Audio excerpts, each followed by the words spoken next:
que hay que empezar a automatizar registros, que tú empieces a clasificar vehículos que entran a tu granja dependiendo del riesgo, que te permitan saber, venga, ese vehículo, te den alertas, este vehículo ingresó a tal granja, tiene alerta, autoriza su entrada o no. Eso es muy importante, porque eso te van a ayudar a tomar decisiones. Y finalmente, eso que tú mencionabas, las alertas tempranas. También tenemos sistemas que te permiten, pensando en enfermedades como BIRS, pensando en enfermedades, la que tú quieras.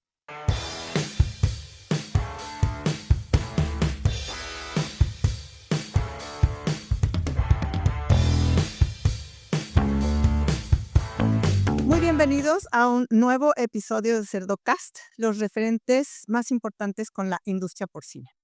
El día de hoy tenemos como nuestro invitado al doctor Mario Peña. El doctor Peña es médico veterinario por parte de la Universidad de La Salle, tiene una especialización en epidemiología veterinaria y también una maestría en ciencias animales y veterinarias de la Universidad de Chile, donde recibió además una distinción máxima.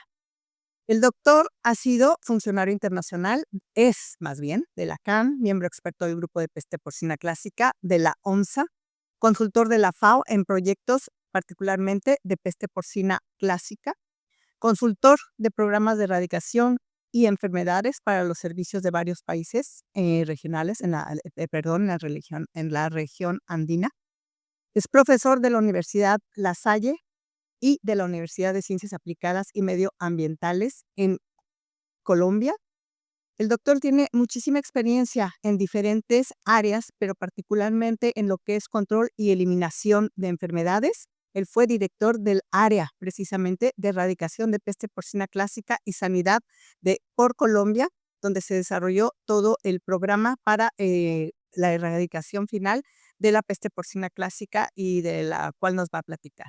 Mario también trabajó durante muchos años, colaboró con el ICA, lo que es el Instituto Colombiano Agropecuario, donde desarrolló diferentes funciones hasta que llegó a ser director de Sanidad Animal.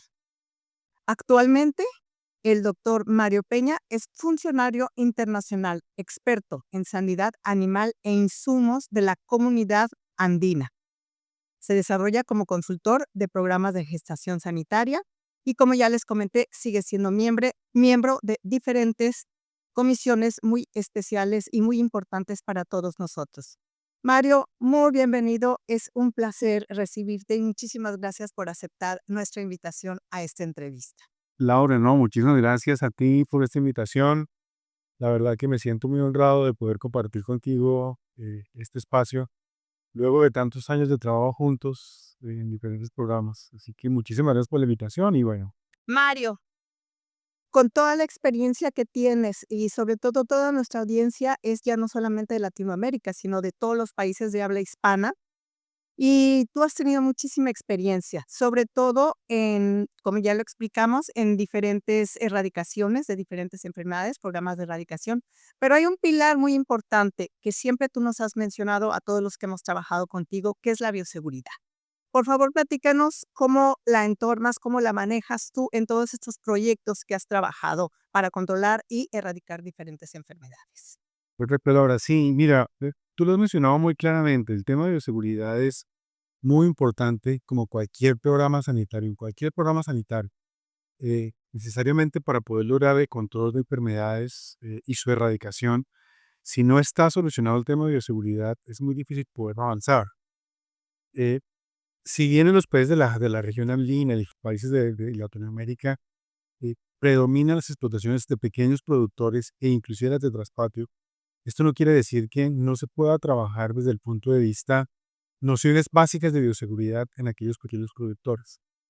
Dentro de grandes productores, obviamente un productor que es tecnificado o que tiene un número importante de cerdas de cría, pues entiende su negocio precisamente como eso, como un medio de vida, como un negocio que debe producir y por lo tanto todo el tema de seguimiento a medidas de bioseguridad, a producción y demás, casi que lo traen ya o lo dan ya, digamos, por hecho. Ya ellos lo han venido trabajando y lo han venido interiorizando y se trabaja mucho en todos esos temas de bioseguridad a nivel de granja.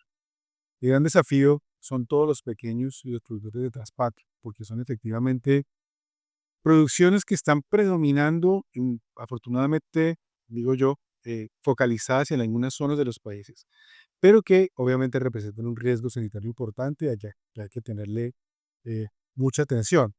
Y en esto hemos venido trabajando, insistimos mucho en al menos tener algunas nociones básicas de bioseguridad, como por ejemplo el tener los animales siempre confinados. En muchos países, especialmente en el caso de Colombia, puedo hablar porque lo conozco, em, tenemos producciones en las cuales los cerdos andan sueltos. Solamente en las noches regresan, pero en el día están sueltos, tratando de buscar alimento y demás. Y en dado caso de un brote de cualquier enfermedad, no vamos a hablar de alguna enfermedad, de cualquier enfermedad, pues va a ser muy difícil poder establecer alguna medida de erradicación, alguna medida de control en este tipo de explotaciones, porque al tener los cerdos sueltos es muy difícil establecer cualquier tipo de medida. Así que pensando en esto, es súper importante y un punto muy clave es comenzar a trabajar este tipo de medidas básicas. Por ejemplo, y que ellos aprendan a ver sus cerdos confinados, eh, que al menos tengan una ropa que puedan usar únicamente cuando uno abre sus cerditos. Hablarles un poco de limpieza y desinfección, pero con cosas muy elementales, muy sencillas. Si yo le hablo a un productor pequeño de los yodóforos y los yodados y cómo hacer con amonio cuaternario, pues seguramente no va a entender. Pero si le hablo de productos de uso común, como es el cloro que está presente en todas las casas del mundo, no solamente para el tema del aseo, sino también para el lavado de la ropa, para el lavado de los baños, en fin, si yo les enseño a trabajar con productos de su cotidianidad y enseñarles cómo se deben usar de manera adecuada, seguramente vamos a poder avanzar en temas de bioseguridad básicos iniciales, como eso, que tengan los dedos confinados, que hagan unas medidas de limpieza y desinfección, que utilicen ropa exclusiva o solamente un pantalón, unas botas que puedan usar cuando van a ver sus cerditos. Y adicionalmente hacerles entender que al ser una producción, pues no deberían tener mucha gente que los visite. Si hay alguien que quiera comprar cerditos, bueno, a esa persona permitir el ingreso, pero no al vecino, no al amigo, no al que quiere ver cómo está la marranita, porque entonces ahí se va a perder todo lo que se viene haciendo. Y otro tema muy importante del que no podemos olvidarnos es el tipo de alimentación.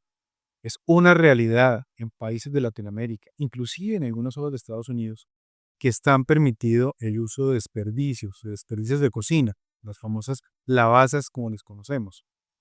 Es importante, por un lado, intentar que esas prácticas de alimentación cambien, pero si no es posible, porque realmente hay comunidades que no tienen cómo acceder a un tipo alternativo de alimentación, al menos hacerle entender la importancia de que las cocine, las hierva durante una hora antes de dárselas a los animales.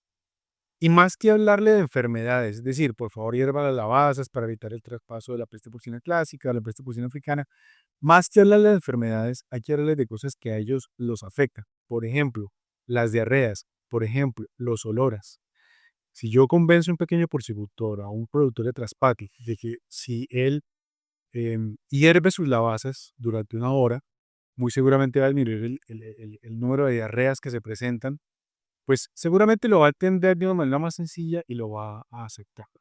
Entonces, partiendo desde ese primer escalón, que sería la bioseguridad básica en pequeños productores, es necesario, o de traspatio, es necesario el tema de la evaluación de la bioseguridad en los siguientes estratos, en los pequeños, medianos y grandes productores, porque también hemos encontrado que grandes empresas con, digamos, sistemas de bioseguridad eh, muy avanzados en el papel, terminan a la postre infectándose porque no tienen un plan de inspección de sus medidas de bioseguridad, un plan de auditoría. Y en eso también estamos fallando con las explotaciones grandes y medianas, que pueden tener ya, digamos, el músculo económico para tener buena bioseguridad, pero que no hacen el seguimiento de que esas medidas se cumplan. Cosas tan sencillas como el cerco perimetral. Hemos encontrado esos cercos perimetrales que están rotos en algunas partes y la gente no se entera de eso. Entonces, es muy importante retomar todo el tema de auditorías. Mario, eso es bien importante. Nos acabas de hablar de cosas que a lo mejor muchas veces ni siquiera, como dices tú, nos damos cuenta. A ti te ha tocado porque justamente con todas estas campañas en las que has participado, pues has podido encontrar todos estos detalles que a veces nos olvidamos. Entonces, Mario, y ahorita con las diferentes amenazas, ya sea los países que han eliminado Augeski, peste porcina clásica, y ahora con la llegada de africana a la española, ¿qué nos recomiendas nos has dicho pequeños productores, los mismos grandes, como dices, a veces no cumplimos con lo que escribimos mucho en papel, pero ya como país, en este momento como continente, ¿qué otras medidas nos recomiendas tú para la prevención, ya sea, de la entrada de diferentes, virus, bacterias que son exóticas, ya sea que no las tengamos, como país, o sea, países que estamos en frontera, me imagino que con tu experiencia las fronteras son muy difíciles, pero también lo que tenemos ahora, ese peligro, ese famoso peligro de la africana, porque está en la española. ¿Qué nos recomiendas a toda nuestra audiencia para que nos pongamos las pilas, estemos alertas? ¿Cuáles son tus recomendaciones en ese punto?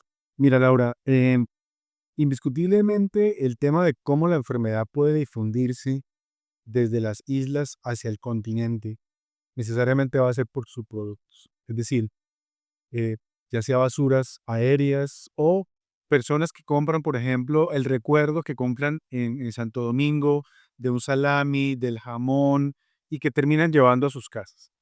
Aquí tenemos que tener una conciencia diferente en los productores y es que necesariamente las personas que viajan tienen que entender la importancia del no traer ese tipo de productos y de que si los traen por algún motivo los declaran ante al ingreso al país para evitar que sea un producto de riesgo. Entendemos que muchas veces cuando uno viaja quiere traer recuerdos, quiere traer cosas que ha probado en ese lugar para que su familia también las pruebe. Por favor, eviten eso.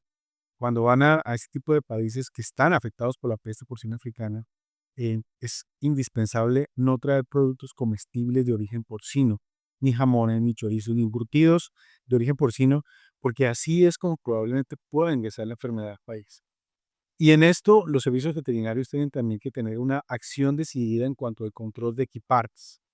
No siempre los equipajes que están, digamos, que vienen en la bodega del avión, sino también los equipajes acompañados. Muchas veces vemos cuando llegamos de ciertos aeropuertos que hacen muy buen control de todos los equipajes que vienen en bodega, pero los bolsos que llevan las señoras o las mochilas que llevan los hombres, que pueden traer precisamente productos de riesgo, en muy pocas ocasiones se pueden revisar. Y en esto hay que ser muy viciosos. La manera como va a llegar la enfermedad muy seguramente va a ser a través de sus productos o de las basuras aéreas. Tema importantísimo en aeropuertos. ¿Cómo se están gestionando esas basuras aéreas? Aquí las autoridades veterinarias, los servicios veterinarios, tienen que hacer auditorías de la manera en que esas basuras que se recolectan de los aviones, cómo se están gestionando. Si realmente se están gestionando de manera adecuada, porque también puede ser un punto de ingreso muy importante y muy riesgoso que puede traer la enfermedad. Así que hay que ponerse las pilas con esto. Esto también es bioseguridad y es bioseguridad a nivel nacional. Y aquí es importante que reforzamos esas medidas. Un tema importante también que es clave poderlo hacer es aprovechar todas las herramientas tecnológicas que tenemos para la gestión de bioseguridad en granjas. Me estoy refiriendo no solamente a gestión interna, sino por ejemplo el tema de movimiento de camiones. Generalmente en granjas, y hablando específicamente del tema de porcinos, en granjas tecnificadas o de mediana tecnificación, existen las famosas planillas donde van anotando el origen del camión, dónde están, para dónde vienen, qué trae, para dónde se va. Esa información es muy importante, pero imagínense ustedes que apareciera una enfermedad en una zona altamente poblada, altamente con una gran cantidad de granjas. ¿En qué momento un veterinario de campo, que además tiene que atender el brote, empieza a hacer un análisis de todas las planillas escritas que hay en esas granjas? Aquí es importante pensar en herramientas que ya están disponibles, por ejemplo, simplemente con uso de celulares, con QRs que pueden estar en las entradas de las granjas y donde se puede captar información rápidamente en tiempo real y que está disponible para eso. Tenemos que empezar a mirarlo distinto. No podemos seguir con las planillas a mano.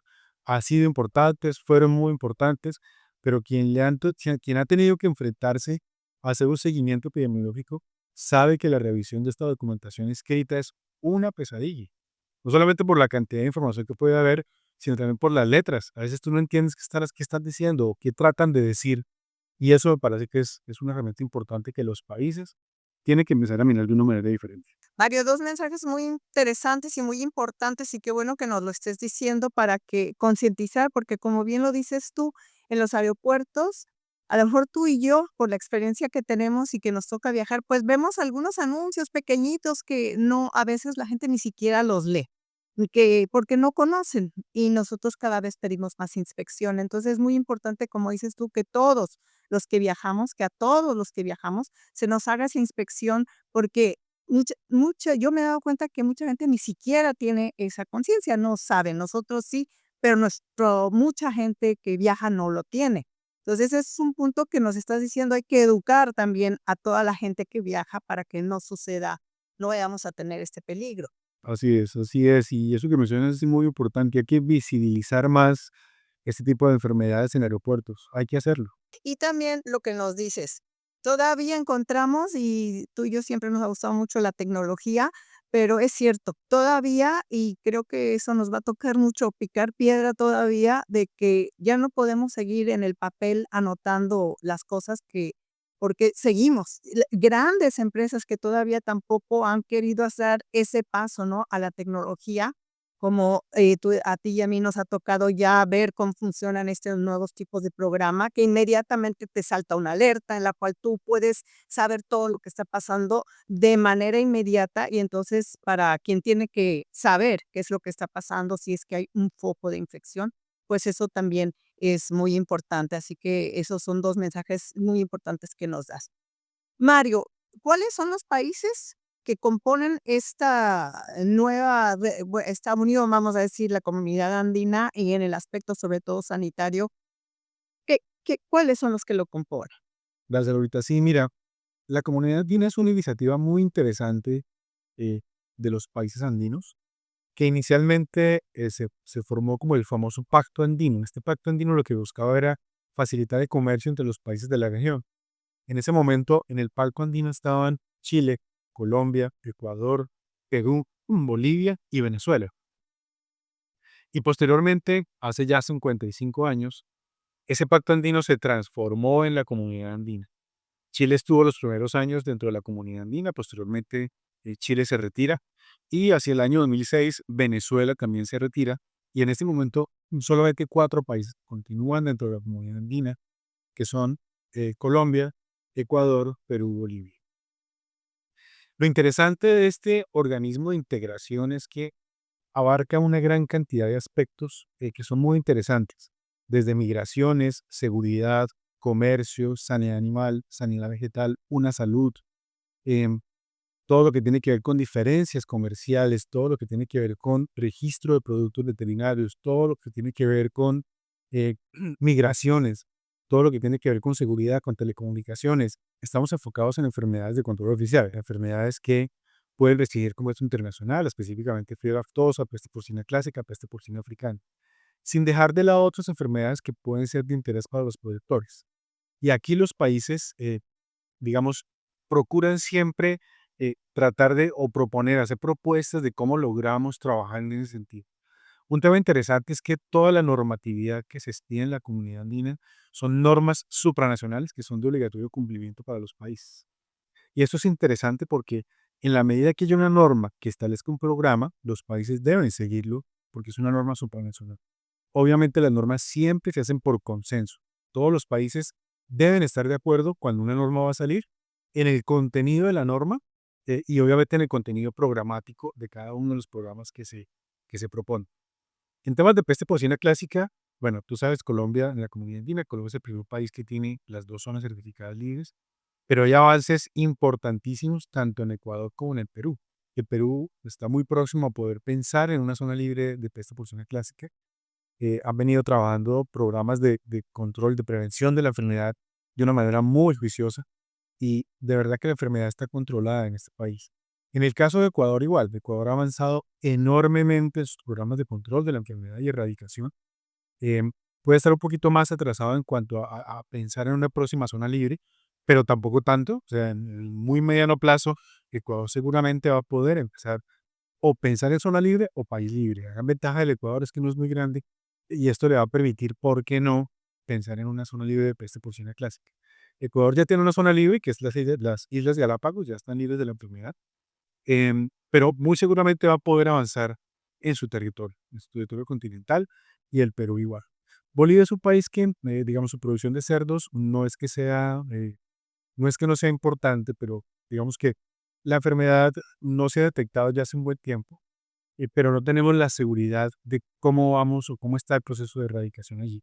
Bolivia es un país que también ha ido trabajando de manera muy juiciosa sus programas, y yo creo que estamos a puertas de empezar a cambiar un poco el tema de la vigilancia de la enfermedad allí para empezar a buscar si está o no presente en este país. Ah, qué interesante. Bueno, un reto muy fuerte. Y pues no puedo dejar de hacerte esta pregunta porque tú y yo hemos participado en este proyecto, un proyecto muy ambicioso desde el punto de vista de los logros que queremos tener con el programa que tuviste, con el que tú nos lideraste también de PIRS. Mario, platícanos un poco de cuál fue, cómo iniciamos este programa, el enfoque, porque muchos países cada vez más y más están pensando, o sea, ya no solo, como dices tú, en las enfermedades de control oficial, sino esta enfermedad que realmente está causando estragos en el mundo, ahorita se nos ha realmente salido de las manos. Entonces, cuéntanos algo y recomendaciones para o al menos que empiece la gente a escuchar, ¿cuáles serían las bases que nos recomiendas a toda, quien nos escucha sobre este proyecto? Gracias, Laurita. Sí, tú lo has dicho claramente. Este es un programa que llevo en el corazón también, que trabajamos tú y yo de una manera muy importante en Por Colombia y que realmente rindió frutos. Creo que de las cosas buenas que podemos sacarnos de este programa que hemos trabajado y bueno, que tú sigues apoyando en Colombia, es precisamente que esa estrategia planteada ha rendido frutos y hemos logrado avances muy significativos en el control de la enfermedad. Hay un tema muy interesante que siempre me gusta, que es polémico, pero siempre me gusta traerlo a población cuando hablo del programa de Colombia, y es que Colombia es un país que está enfrentando los problemas de PIRS sin el uso de la vacuna. Y es un tema polémico con detractores, pero también con gente que está a favor precisamente de esta decisión que tomaron los mismos productores del país, que tomaron digamos, los médicos veterinarios quienes manejan sus empresas, tomaron esta determinación, entendiendo la importancia o que tiene la vacuna como una herramienta, pero no como la solución, pero sobre todo también entendiendo que existen alternativas al uso de la vacuna que permiten también procesos de estabilización de la enfermedad en la gran y de su erradicación. Y en este sentido, el trabajo que hemos venido desarrollando en Colombia con los inóculos ha sido muy importante. Pero antes de que entremos a trabajar un poco el tema de inóculos, era como mencionarte cuáles fueron como esos pilares o esas acciones que se definieron en el programa como cosas que teníamos, como pasos que había que dar, como una hoja de ruta, precisamente para lograr un programa adecuado. Y el primero, y lo discutimos al inicio de este conversatorio, fue la bioseguridad. En Colombia empezamos a trabajar un programa de auditorías de bioseguridad, entendiendo obviamente que el virus del PIRS es, digamos que su importancia epidemiológica está en las producciones comerciales, que el traspatio, por los tamaños, por la forma que comercializan, digamos, le resta un poco su importancia desde el punto de vista epidemiológico. Eh, Así que nos enfocamos en producciones telecomerciales. Y acá empezamos a hacer programas muy importantes de auditorías de bioseguridad, inicialmente desde el gremio, pero también creando o formando auditores internos de las empresas para que verificaran ellos mismos sus temas de bioseguridad. Porque encontramos granjas donde nos decían, mire, es que el virus llegó vía aérea y tú y yo sabemos que es posible que pueda entrar que el virus pueda entrar vía aérea, pero en condiciones donde estás tal vez a 1 o 2 kilómetros, con los rayos de sol que hay en Colombia, con los días tan secos, es poco probable que la enfermedad haya llegado vía aérea. Y muchas veces la gente, muchas veces nuestros colegas responsables de las grandes empresas, se enfocan solo en eso y se les olvida la bioseguridad. Y resulta que cuando hemos ido a hacer visitas a las granjas, nos muestra su programa de bioseguridad muy estructurado, muy organizado, con cercos perimetrales aparentemente bien, con unas buenas filtros sanitarios de ingreso, con lavado y desinfección, pero que cuando tú empiezas a ver el proceso en minucia, al detalle, te das cuenta de que tienen falencias y de que ni siquiera ellos se habían dado cuenta de lo mismo.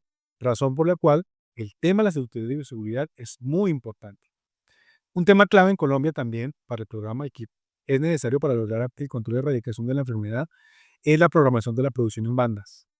Estamos absolutamente convencidos de que si tenemos un flujo continuo, es muy difícil lograr la erradicación del virus del PIRS. Es muy difícil armar esa burbuja sanitaria de la que tú tanto nos hablas para lograr que cuando ya estamos produciendo lechones negativos, que la enfermedad realmente corte su transmisión ahí. Y para eso, la programación de granja en bandas es fundamental.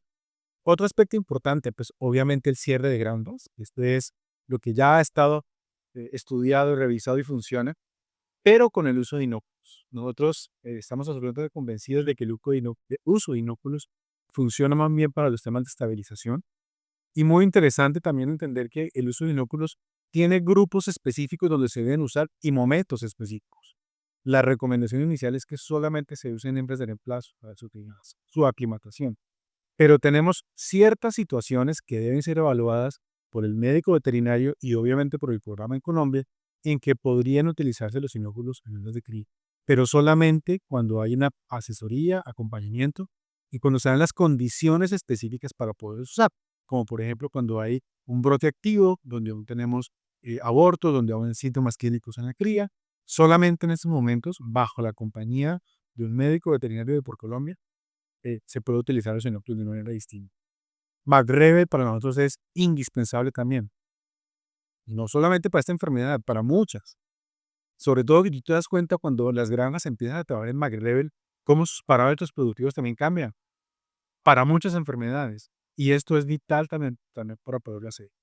Un tema clave en Colombia y que lo vinimos encontrando en la medida que el programa fue avanzando fue el tema del diagnóstico. Y acá hicimos un trabajo muy interesante que fue hacer esa evaluación del desempeño de los diferentes kits diagnósticos que hay en Colombia. Y encontramos sorpresas interesantes. Muchas veces las casas comerciales tampoco lo sabían. Y lo interesante del asunto es que este tipo de estudios que también presentamos a las casas comerciales les sirvió a ellas mismas para replantear su kit diagnóstico, para actualizarlo, porque tampoco sabían que no estaba funcionando. Y esto ha, digamos que, mejorado y refinado en un 90% del diagnóstico de la enfermedad en el país. Y eso es importante porque, al menos en por Colombia, trabajamos con una red de laboratorios eh, y estamos asegurando que esa red de laboratorios de por Colombia trabaje con los kits que han pasado estas pruebas de desempeño. Estamos también convencidos de que hay que hacer un seguimiento al proceso de estabilización de la granja y en eso establecimos o se estableció un proceso de seguimiento diagnóstico muy interesante basado siempre en muestras agrupadas, es decir, en fluidos orales. Estamos absolutamente convencidos que esas muestras de sangre individuales le restan sensibilidad, puede que no encontremos la enfermedad y pueda haber virus aún circulando en la granja y que tomemos decisiones apresuradas basadas en pruebas diagnósticas serológicas. Por eso para nosotros los fluidos orales son supremamente importantes y dan mucha mayor tranquilidad a la hora de tomar una decisión. Todo el tema del seguimiento a partir de la secuenciación de virus es clave saber qué está pasando. Sobre todo, digamos que los productores cuando hablan de yo quiero que me secuencie el virus, es para poder después decir, es que la enfermedad, como este virus salió exactamente igual a mi vecino, fue el vecino el que me la mandó. Eso no es lo importante. Lo importante de la secuenciación de virus es saber qué virus hay en la granja, no solamente cuando hubo el primer brote, sino si existe un rebrote, es para poder saber si las medidas que estamos implementando son las adecuadas o si ha habido un nuevo ingreso. Es decir, si yo tengo un brote de la enfermedad, empiezo mis medidas, tiempo después tengo un segundo brote, y al hacer la secuenciación, ambos virus son iguales o ligeramente diferentes, muy seguramente tengo fallas internas en el proceso de estabilización. Pero si al hacer la secuenciación son virus distintos, mi problema está en bioseguridad. Necesariamente está en bioseguridad. Esa es la importancia de poder hacer ese tipo de secuenciaciones. Y finalmente, el poder definir cuál va a ser el futuro de una granja. No necesariamente el futuro de una granja es volverse negativa nuevamente. Eso va a depender de su entorno, va a depender de dónde esté ubicada, y en eso hay que ser claros con los productores. El hecho de ser un productor positivo, sí, positivo estable con uso de inóculos, pues le va a permitir seguir produciendo en condiciones normales, sin tener pérdidas importantes, estando seguro de lo que está haciendo, y seguramente a futuro en la medida que sus vecinos, en que su zona se vaya mejorando, podrá atender a la negatividad. Pero también puede haber situaciones en que las granjas pueden estar en zonas aisladas, solucionado su tema de bioseguridad, que podrían volverse a ser negativas.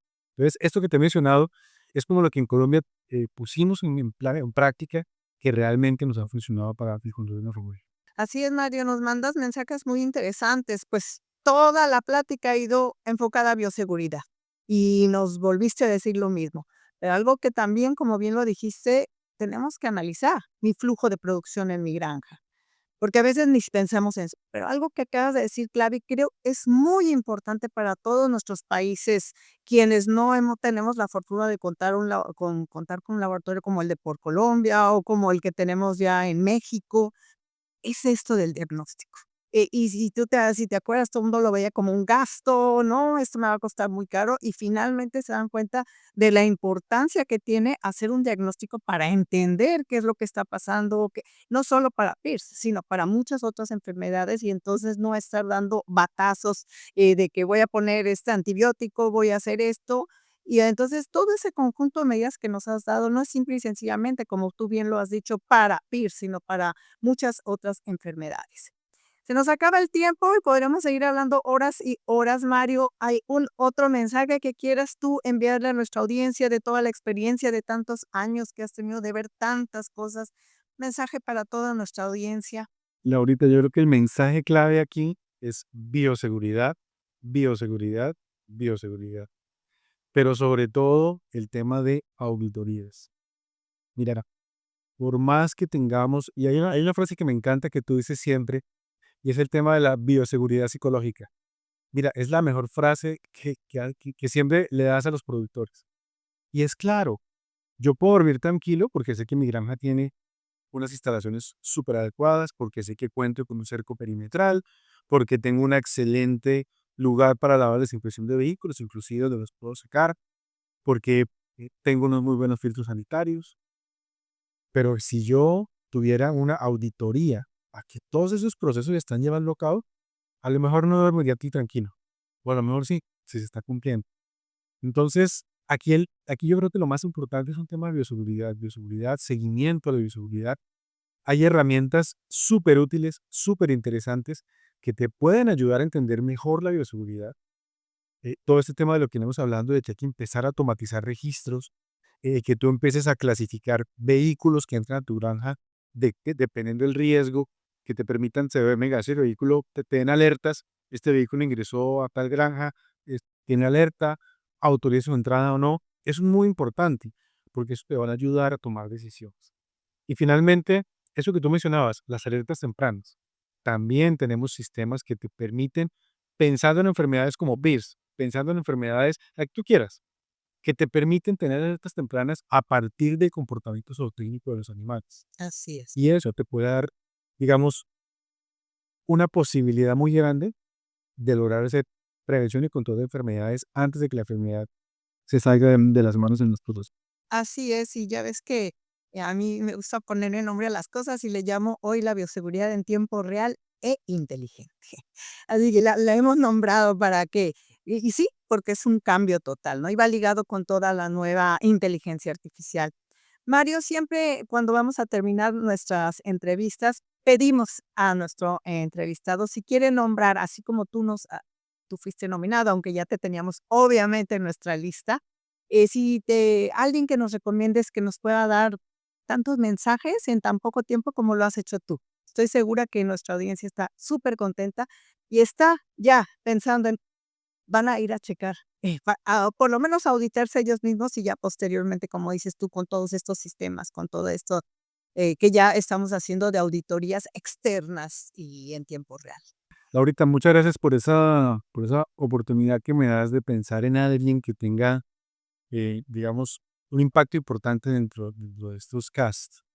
Mira, volviendo al tema de bioseguridad, hay un modelo súper interesante que valía la pena que lo pudieran conocer aquí, que es el modelo que tiene AgroSuper en Chile. Gonzalo Mera es una persona que podría presentar ese modelo en temas de bioseguridad. Es una persona súper interesante, con un conocimiento muy interesante, pero lo interesante del tema es cómo ellos lograron esa conciencia en sus trabajadores del tema de bioseguridad. Así que creo que puede ser la persona que les pueda ayudar en un próximo conversado. Excelente, Mario, porque como dices, la conciencia, ¿verdad? No nada más poner todo en papel y es toda nuestra gente que está todo el tiempo en nuestras granjas, son ellos quienes se encargan realmente de seguir la bioseguridad. Así que con mucho gusto vamos a invitar a Gonzalo. Mario, te agradezco nuevamente que hayas aceptado nuestra invitación. Nos has enviado mensajes muy importantes y que van a ser de mucha utilidad para que tarde o temprano todos entendamos que el control y, si es posible, la erradicación de las enfermedades va a permitir que nuestra maravillosa industria porcina siga funcionando y todos sigamos estando muy orgullosos de finalmente producir carne de cerdo, no solamente que es muy nutritiva, sino también inocua. Te agradecemos desde aquí, te enviamos pues muchas buenas vibras para este nuevo reto que has tomado y espero verte muy pronto, Mario. Cuídate mucho. Laurita, muchas gracias. Gracias nuevamente por pensar en mí, por invitarme a este cast. Y tú sabes, lo que quieras, con muchísimo gusto estoy para acompañarlos. Muchísimas gracias. Espero verte pronto, no solamente en el cuadrito de la pantalla. Gracias, Mario. Cuídate mucho. Muchas gracias.